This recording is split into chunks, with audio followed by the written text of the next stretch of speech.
Sobrang sarap ng ito. Ito yung tinatawag niya yung special. Ano yung laman? Special to, no? Special. Ano yung laman? Sobrang sarap nga.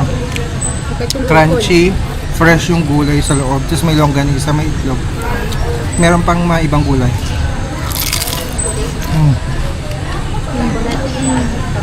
Sobrang sarap. Magkano to? Magkano to? Magkano tong special?